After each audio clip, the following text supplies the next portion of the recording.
بسم اللہ الرحمن الرحیم۔ آخری پارہ سورۃ النصر۔ اعوذ باللہ من الشیطان الرجیم، بسم اللہ الرحمن الرحیم۔ اذا جاء نصر اللہ والفتح ورأيت الناس يدخلون في دين الله أفواجا فسبح بحمد ربك واستغفره إنه كان توابا۔ صدق اللہ العظیم۔ سبحانك لا علم لنا إلا ما علمتنا إنك أنت العليم الحكيم۔ اذا جب جاء آ جائے نصر اللہ اللہ کی مدد، والفتح اور فتح نصیب ہو جائے، ورائتا اور آپ دیکھ لیں، الناسا کے لوگ، یدخلون داخل ہو رہے ہیں، فی دین اللہ اللہ کے دین میں، افواجا گروہ در گروہ، فسبح تو پاکی بیان کیجئے، بحمد حمد کے ساتھ، رب کا اپنے رب کی، واستغفر اور اس سے بخشش طلب کیجئے، انہو بے شک وہ کانا ہے، توابا توبہ قبول کرنے والا۔ فتح سے مراد کوئی عام معرکہ نہیں ہے، بلکہ اس سے مراد وہ فیصلہ کن فتح ہے کہ جس کے بعد کفار عرب کا زور ٹوٹ جائے اور اسلام غالب ہو جائے اور لوگ چوک در چوک اسلام کے اندر داخل ہونے لگیں۔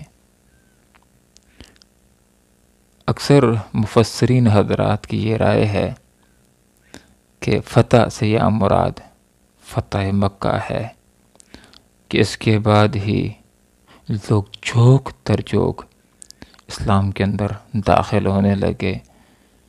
8 ہجری کو مکہ فتح ہوتا ہے، 9 ہجری کے آغاز کے اندر ہی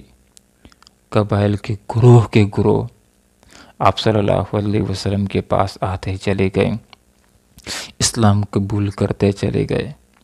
اسی وجہ سے 9 ہجری کو عام الوفود بھی کہا جاتا ہے۔ مفسرین حضرات نے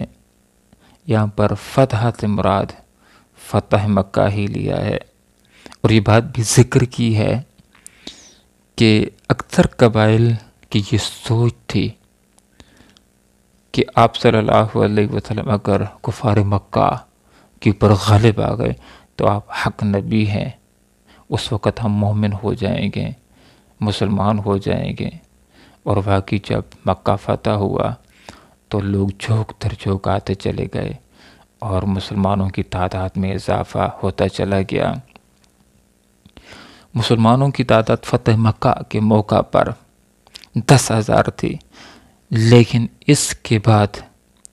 2 سال سے بھی کم عرصہ کے اندر مسلمانوں کی تعداد 1 لاکھ سے بھی زائد ہو گئی۔ تو اس صورت کے اندر آپ صلی اللہ علیہ وسلم کو یہ بات بتلا دی گئی کہ اب تو 1 2 3 افراد مسلمان ہو رہے ہیں، لیکن جب آپ دیکھ لیں کہ گروہ در گروہ لوگ آ کر کے اسلام کے اندر داخل ہونے لگیں، تو پھر یہ وہ وقت ہوگا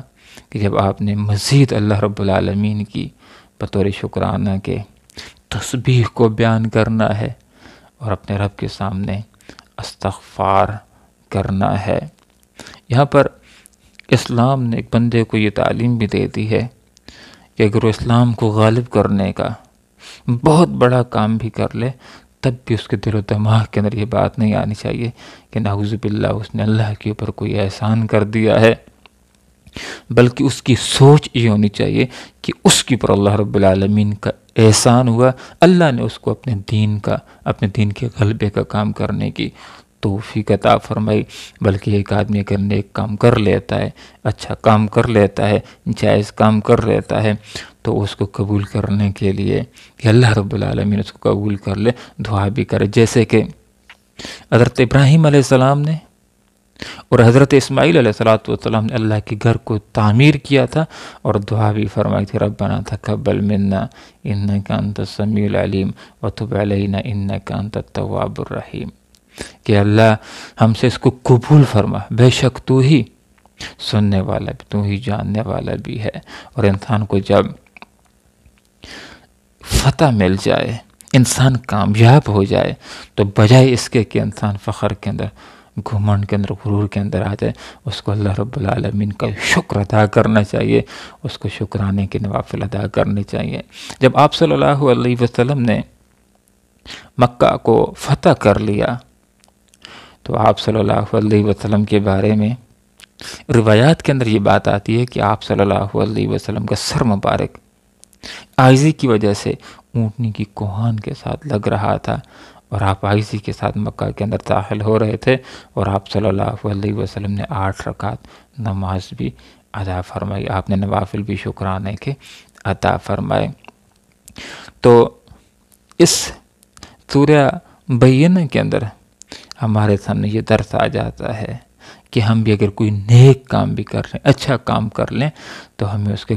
کو کہ اللہ تعالیٰ قبول فرما لے دعا بھی کرنی چاہیے، اور اللہ رب العالمین کا شکر بھی ادا کرنا چاہیے، اور استغفار بھی کرنا چاہیے کہ اس نیک کام کو کرتے ہوئے اگر کچھ کوتاہی ہو گئی ہو تو اللہ تعالیٰ اس کوتاہی کو معاف فرما لے۔ جیسے کہ آدمی نماز بھی پڑھ لیتا ہے اور نماز کے بعد آدمی پڑھتا ہے اللہ اکبر، استغفر اللہ استغفر اللہ استغفر اللہ، تو مفہوم یہی ہوتا ہے کہ ہم نے تو نماز پڑھ لی ہے، لیکن ممکن ہے نماز کے اندر کوئی کوتاہی، کوئی کمی ہو گئی ہو، جیسے حق تھا نماز پڑھنے کا اس طرح ادا نہ کر سکی ہوں، تو جو کوتاہی ہو، کمی ہو، اللہ تعالیٰ اس کو معاف فرما لے۔ ایک انسان جس وقت استغفار کرتا ہے تو استغفار کے 2 فائدے اس کو حاصل ہوتے ہیں۔ پہلا فائدہ تو یہ ہوتا ہے کہ ذمے میں اگر گناہ ہو تو وہ گناہ معاف ہو جاتے ہیں، کیونکہ اللہ تعالیٰ استغفار کی وجہ سے گناہوں کو معاف کرتا ہے، انہو توابا، انہو کان توابا، بے شک وہ توبہ قبول کرنے والا ہے۔ اور استغفار کرنے کا دوسرا فائدہ یہ ہوتا ہے کہ انسان کے ذمے کچھ گناہ نہ ہو، پاک صاف ہو گیا ہو، سارے گناہ معاف ہو گئے ہوں، تو درجات بلند ہونا شروع ہو جاتے ہیں۔ جیسے کہ آپ صلی اللہ علیہ وسلم کو ہدایت دی گئی کہ استغفار کیجیے، اپنے رب سے بخشش مانگیے۔ اس سے پہلے بھی آپ صلی اللہ علیہ وسلم استغفار کیا کرتے تھے، لیکن اس سورت کے نزول کے بعد کثرت کے ساتھ اللہ کی حمد بیان کرتے تھے، تسبیح بیان کرتے تھے، اللہ کی پاکی کو بیان کرتے تھے اور استغفار کرتے تھے۔ بعض مفسرین حضرات نے یہ بات ذکر کی ہے، اور ابن عباس رضی اللہ عنہ نے بھی اور حضرت عمر رضی اللہ عنہ نے بھی اس صورت سے یہی سمجھا تھا کہ آپ صلی اللہ علیہ وسلم کی موت کی طرف بھی اس صورت کے اندر اشارہ ہے کہ آپ کی بعثت کا مقصد جو تھا اس دین کو غالب کرنا وہ پورا ہو چکا، اب آپ صلی اللہ علیہ وسلم کا دنیا سے جانے کا وقت آ گیا ہے، تو آپ کو ہدایت دے دی گئی کہ آپ کثرت کے ساتھ استغفار کیجئے، اللہ رب العالمین کے ساتھ لو لگائیے، اللہ کی تسبیح بیان کیجئے۔ تو آپ صلی اللہ علیہ وسلم نے بھی لوگوں سے ارشاد فرمایا، لوگوں اللہ سے استغفار کیا کرو، اور فرمایا میں دن میں 70 مرتبہ، اور ایک روایت میں فرمایا کہ میں دن میں 100 مرتبہ اللہ رب العالمین سے استغفار کرتا ہوں۔ تو جب ایک ایسا انسان کہ جس کے ذمے کچھ گناہ نہ ہو، بالکل پاک صاف ہو گیا ہو، تو وہ جب استغفار کرے گا تو اس کے درجات بلند ہونا شروع ہو جائیں گے۔ آپ صلی اللہ علیہ وسلم نے ایک روایت کے اندر بیان فرمایا کہ طوبیٰ لمن وجد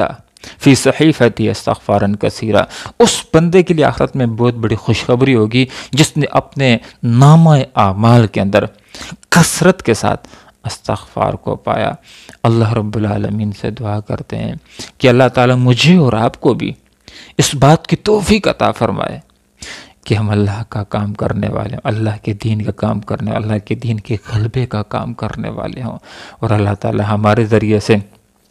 بالخصوص وطن پاکستان کے اندر اسلامی نظام کو غالب کرتے، اور جب ہمارے ہاتھوں سے اسلامی نظام غالب ہو جائے اور یہاں پر اسلام کا بول بالا ہو جائے، تو اس وقت ہمیں چاہیے ہوگا کہ ہم مزید اللہ تعالیٰ کا شکر ادا کریں کہ اللہ نے اس کام کو ہم سے لے لیا، اور استغفار کریں کہ اس کام کو کرتے ہوئے اگر کوئی کوتاہی ہو گئی ہو، کمی ہو گئی ہو، تو اللہ رب العالمین اس کو معاف فرما لے۔ اللہ رب العالمین سے دعا کرتے ہیں کہ اللہ تعالیٰ عمل کی توفیق عطا فرمائے۔ وآخر دعوانا ان الحمد للہ رب العالمین۔